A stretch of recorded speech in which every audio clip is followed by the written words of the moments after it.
Line শাকারতুম লাযিদান্নাকুম। আয়াতের ব্যাখ্যা তাফসীরে কাসির থেকে বলছি।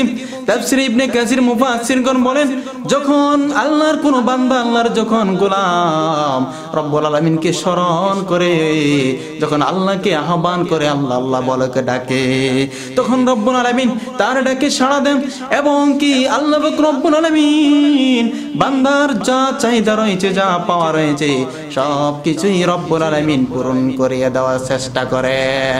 শুধু তাই নয় বন্ধুরা আমার, আল্লাহ পাক রব্বুল আলামিন বলেন, যখন তোমরা আমার কাছে চাও তখন আমি রব্বুল আলামিন তোমাদেরকে দিয়ে দেই। আর শুধু এইটুকুই সীমাবদ্ধ নয়, আল্লাহকে বলি, মাবুদ যদি আমরা চাই তুমি আমাদেরকে দাও, আর যারা চায় না তাদের কি অবস্থা রয়েছে, কি অপেক্ষা রয়েছে। বন্ধুরা আমার, রব্বুল আলামিন পবিত্র কোরআনের মধ্যে বলেন, লাস্ট আয়াতের যে শেষ অংশের মধ্যে বলেন, ইন্না আযাবি লাশাদীদ। রব্বুল আলামিন বলেন, নিশ্চয়ই যারা আমাকে ডাকে না, যারা আমাকে সাড়া দেয় না, যারা আমাকে স্মরণ করে না, তাদের জন্য রয়েছে ভয়াবহ আযাব। আযাব আর আযাব সবচেয়ে কঠিন রয়েছে, তাদের জন্য রয়েছে সবচেয়ে ভয়াবহতা। বন্ধুরা আমার, এই কারণে সদাই সর্বদাই সব সময় একজনকে স্মরণ করতে হবে, তিনি হলেন আমার আপনার আল্লাহ। বন্ধুরা আমার, কারণ রব্বুল আলামিন একজন, তিনি পারেন সবকিছু সমাধান দিতে পারে। দুনিয়ার কোন লোক, কোন মানুষ পারে না কিছুই সমাধান দিতে। কেউ যেটা পারে না, পারেন তিনি হলেন আল্লাহ। বন্ধুরা আমার, শুধু তাই না, রব্বুল আলামিনকে আপনি যখন বিপদে পড়বেন, যখন আপনি বালা মুসিবতে পড়বেন, তখন আপনি একজনকে স্মরণ করবেন, তিনি হলেন আল্লাহ।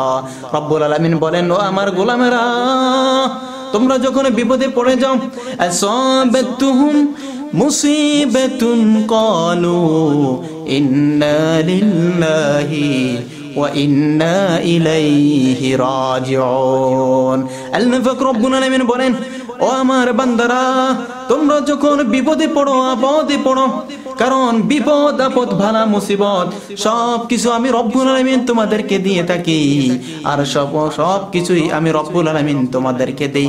কারণ তোমরা কতটুকু ঈমানের শক্তি তোমাদের মধ্যে রয়েছে, তোমরা কতটুকু বিশ্বস্ততা রয়েছে, তোমরা কতটুকু আল্লাহকে তাকওয়া করো। রব্বুল আলামিন তোমাদের ধৈর্য পরীক্ষা করার জন্য এই ধরনের পরীক্ষা দেওয়াটা কিন্তু দিয়ে দেয়। রব্বুল আলামিন বলেন, বান্দারা, তোমরা যখন বিপদে পড়ো, যখন তোমরা পদে পড়ো, বালা মুসিবতে পড়ো, তখনই সদাই সর্বদাই একজনকে স্মরণ করবে, তিনি হলেন আল্লাহ। আর তখন তোমরা পড়ো, ক্বালু আসাবাতুহুম মুসিবাতুন ক্বালু ইন্না লিল্লাহি ওয়া ইন্না ইলাইহি রাজিউন। সম্মানিত সুধী, যখন আমাদের মালামাল হারিয়ে যাবে, যখন আমরা একজন হেজিটেশন ভাব হবে, চিন্তা চলে আসবে, তখন সেই মুহূর্তে, সেই সময় একজনকে স্মরণ করব আর পড়ব, ইন্না লিল্লাহি ওয়া ইন্না ইলাইহি রাজিউন। সম্মানিত সুধী, যে আল্লাহকে ভয় করে আর যে আল্লাহকে ডাকে, সে কখনো দুনিয়ার কোনো খারাপ কাজের সাথে লিপিবদ্ধ থাকতে পারে না, সে কখনো দুনিয়ার কোনো অশ্লীলতা কোনো কাজের সাথে সীমাবদ্ধ সাথে মিলে থাকতে পারে না। সেই সদাই সর্বদাই আল্লাহ ইবাদত বন্দেগীর সাথে সে সদাই সর্বদাই থাকবে। বন্ধুরা আমার, মুমিন ব্যক্তির একটি গুণাগুণ হলো আল্লাহকে বেশি বেশি করে স্মরণ করা। এইখানে রব্বুল আলামিন বলেন, যখন তোমরা রাত গভীর হয়, আমি রব্বুল আলামিন তখন আমি প্রথম আসমানে চলে আসি, প্রথম আসমানে এসে তোমাদেরকে ডাকতে থাকি, ও আমার গোলামেরা, তোমরা কার কি প্রয়োজন, তোমরা কার কি চাহিদা রয়েছে, কে বিমার রয়েছে, কি আমার কাছে চাও, আমি রব্বুল আলামিন তোমাদের বিমার থেকে মুক্তি করব। এবং কি শুধু তাই না, আল্লাহ পাক রব্বুল আলামিন, তোমরা কি কেউ অসুস্থ রয়েছে, কি তোমরা আমার কাছে চাও, আমি তোমাদেরকে সুস্থতা করে দিব। তোমরা কি কেউ কি অপদস্থ রয়েছে, কি বিপদে রয়েছে, কি তোমরা আমার কাছে চাও, আমি রব্বুল আলামিন তোমাদেরকে ওই বিপদ থেকে মুক্তি করব। এই কারণে বন্ধুরা আমার, বিপদ আপদ বালা মুসিবত যখনই আপনার যতই কিছু সম্মুখীন হয় না কেন, ফেসবুকে শেয়ারিং করার আগে, মেসেঞ্জারে বন্ধুদেরকে জানিয়ে দেওয়ার আগে, সর্বপ্রথম সাথে সাথে যাকে একজনকে জানিয়ে দিবেন, তিনি হলেন আল্লাহ। বন্ধুরা আমার, এই মুমিনের গুণ হল আল্লাহকে স্মরণ করা। মুমিনের গুণ হলো আল্লাহকে বেশি বেশি করে ডাকা। রব্বুল আলামিন ওই রাত্রে যখন শেষ তৃতীয়াংশ হয়ে যায়, তিনি হাদিস শরীফের মধ্যে আল্লাহ রাসূল বলেন, সহিহ হাদিস, যখন শেষ অংশ হয়ে যায় তখন রব্বুল আলামিন ওই প্রথম আসমানের মধ্যে চলে আসেন। এসে তিনি ডাকতে থাকেন, গোলাম তোমাদের যা চাহিদা রয়েছে তোমরা চাও, আমি রব্বুল আলামিন তোমাদেরকে দিয়ে দেব। কেমন রহমান, কেমন দয়ালু, কেমন মেহেরবানি আল্লাহ।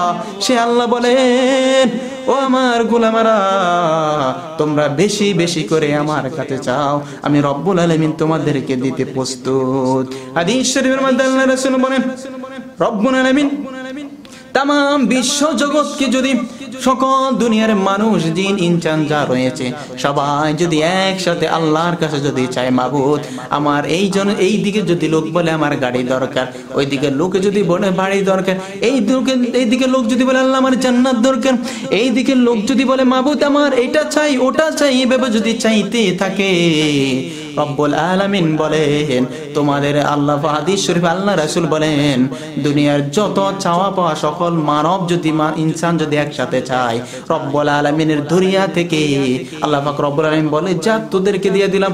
আল্লাহ যদি বলে যা তোদের যা চাও তোদেরকে দিয়ে দিলাম, সবাইকে যদি দিয়ে দেন, হাদিস শরীফ আল্লাহ রাসূল বলেন तमाम জগৎকে সকলকে দেওয়ার পরেও আমার এক কিঞ্চিত পরিমাণও আমার থেকে কোনো কিছু কমবে না। কেমন আল্লাহ রব্বুল আলামিন। তাহলে যে রব্বুল আলামিন যিনি দিতে কখনো তিনি বাধা দেন না, যে আল্লাহর কাছে চাইলে তিনি যখন বান্দাকে ফিরিয়ে দেন না, যে আল্লাহর কাছে চাইলে বান্দাকে কখনো খালি হাতে ফিরিয়ে দেয় না। হাদিস শরীফ আল্লাহ রাসূল সাল্লাল্লাহু আলাইহি সাল্লাম অন্য জায়গা বলেন, যখন আল্লাহর কোনো বান্দা, আল্লাহর কোনো গোলাম যখন আল্লাহর কাছে চায়, রব্বুল আলামিন বান্দাকে খালি হাতে ফিরিয়ে দিতে তিনি লজ্জাবোধ করেন। সম্মানিত সুধী, তাহলে ওই আল্লাহর কাছে কেন চাইবো না? ওই আল্লাহর কাছে কেন ডাকতে হবে না? চাইতে হলে নামাজের মাধ্যমে চাইতে হবে, চাইতে হলে রোজা, হজ, যাকাত, জিহাদ, ইসলামের জয়গুলো আল্লাহ পাক রব্বুল আলামিন বলেছে যে তোমরা যেই পথে থাকলে আল্লাহ এবং আল্লাহর রাসূল খুশি, ওই পথের মধ্যে থেকে সুশীল সমাজে ভালো কাজ করে ভালো পথে থেকে আল্লাহর কাছে চাইতে হবে। বন্ধুরা আমার, আল্লাহর কাছে চাইতে হবে সকাল সন্ধ্যা সর্বদাই সর্বস্ত সময় আপনি আল্লাহর কাছে চাইতে পারেন। আল্লাহ পাক রব্বুল আলামিন সদাই সর্বদাই বান্দা যখন চায় আল্লাহ পাক রব্বুল আলামিন তাদেরকে দিয়ে দেয়। সম্মানিত সুধী, আল্লাহকে চাইতে হলে আল্লাহ রাসূল বলেন আল্লাহকে ডাক দেওয়ার সবচেয়ে ফজিলতপূর্ণ হলো সুবহানাল্লাহি ওয়া বিহামদিহি সুবহানাল্লাহি ওয়াল আযীম। সুবহানাল্লাহি বিহামদিহি সুবহানাল্লাহিল আলিয়্যিল আযীম। আল্লাহ রাসূল সাল্লাল্লাহু আলাইহি সাল্লাম বলেন, যখন কোন গোলাম আল্লাহর কাছে এই দুইটি দোয়া বলে চায়, রব্বুল আলামিন তার গোলামকে, তার বান্দাকে ওই দিন কাল কিয়ামতের দিনে তার হিসাব নিকাশের এটা সহজ করে দিবে। বন্ধুরা আমার, এই কারণে আল্লাহকে সদাই সর্বদা স্মরণ করতে হবে। স্মরণ করার মাধ্যম হলো সুবহানাল্লাহ, আলহামদুলিল্লাহ, আল্লাহু আকবার, আল্লাহু আকবার, লা ইলাহা ইল্লাল্লাহ।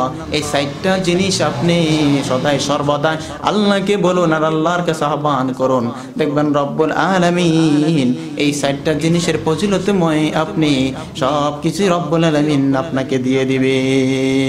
বন্ধুরা আমার, যারা আল্লাহকে স্মরণ করবে না, যারা আল্লাহর বিধিবিধান মানবে না, যারা আল্লাহকে ডাক দিবে না, তাদের অবস্থা হবে, কারণ কোরআনের মধ্যে রব্বুল আলামিন বলেন সূরাতুল ইব্রাহিম 7 নম্বর আয়াতের মধ্যে বলেন, ইন্না আযাবি লাশাদীদ। তাদের অবস্থান হবে ভয়াবহ, তাদের অবস্থান হবে জাহান্নামে, তাদের ঠিকানা হবে জাহান্নামে। আপনি এখন থেকে ডিসাইড করুন আপনি কি জান্নাতে যাবেন নাকি জাহান্নামে যাবেন। সম্মানিত সুধী, এই কারণে জান্নাতে যেতে হলে আল্লাহকে স্মরণ করতে হবে, সদাই সর্বদা সর্বস্তরে সর্বসময় আল্লাহকে ভয় করতে হবে, সদাই সর্বদা সব সময় আল্লাহকে ভয় করে আল্লাহকে স্মরণ করতে হবে। বন্ধুরা আমার, সবচাইতে উত্তম জিকির হলো গোপনে গোপনে ডাকা। আল্লাহ পাক রব্বুল আলামিনকে যখন কোনো বান্দা ডাকে, রব্বুল আলামিন সাথে সাথে তার ডাকে সাড়া দেন। আল্লাহ রাসূল হাদিস শরীফের মধ্যে বলেন, যখন গোলাম যখন রাত গভীর হয় তাহাজ্জুদ নামাজ পড়ে। অনেক ভাই বলেন তাহাজ্জুদের নামাজ কত রাকাত? বন্ধুরা আমার, তাহাজ্জুদের রাকাত সর্বনিম্ন 2 রাকাত। আর আনলিমিটেড ভাবে আপনি যত রাকাত পড়তে পারেন, কোনো লিমিটেশন নাই, কোনো সিস্টেম নাই, যা পড়তে মন চায় তাই পড়তে পারেন। 2 রাকাত করে করে এরকম ভাবে আপনি যদি 1000 রাকাতও পড়েন তাতেও কোনো সমস্যা নাই। হাদিস শরীফ আল্লাহ রাসূল বলেন সর্বনিম্ন তাহাজ্জুদ নামাজ হলো 2 রাকাত। আর ওই তাহাজ্জুদ নামাজ পড়ে রাত গভীর আল্লাহর কাছে চান, আল্লাহ তখন 7ম আসমানের উপরে থাকেন না, তিনি 1ম আসমানে এসে বান্দার ডাকে সাড়া দিতে থাকে। আর আমরা অবশ্যই এই দিনের যেমন করে মাসের মধ্যে যেমন গুরুত্বপূর্ণ দিন রয়েছে, বছরের মধ্যে যেমন গুরুত্বপূর্ণ দিন রয়েছে, 24টা ঘন্টার মধ্যে তেমন করে গুরুত্বপূর্ণ দিন হলো সেটা হলো রাত্রের শেষ তৃতীয় অংশ, যখন স্নিগ্ধ ঠান্ডা নিরিবিলি যখন হয়ে যায়, সব কিছু যখন নির্ভর যখন নিরিবিলি হয়ে যায়, সেই মুহূর্তে শেষ তৃতীয় অংশ বোঝানো হয়েছে মানে বিজ্ঞানিকের ভাষায় যখন রাত 12টা হয়ে যায়, রাত 12টা থেকে তারপরে যে সময়টা সেটা হলো শেষ তৃতীয় অংশের সময়। আর ওই সময় রব্বুল আলামিন 1ম আসমানে এসে বান্দাকে ডাকতে থাকে। আর সেই সময় যেই বান্দা আল্লাহ আল্লাহ বলে ডাকবে, তাহাজ্জুদ নামাজ পড়বে, আল্লাহর ইবাদত বন্দেগী করবে, সেই সঠিক পথে থাকবে আর আল্লাহর কাছে যা চাইবে তা দিয়ে দিবে। Hey there. Subscribe to my channel. And also press this bell icon, so you never miss any new updates, cause whenever we upload new video you will get a notification on your phone.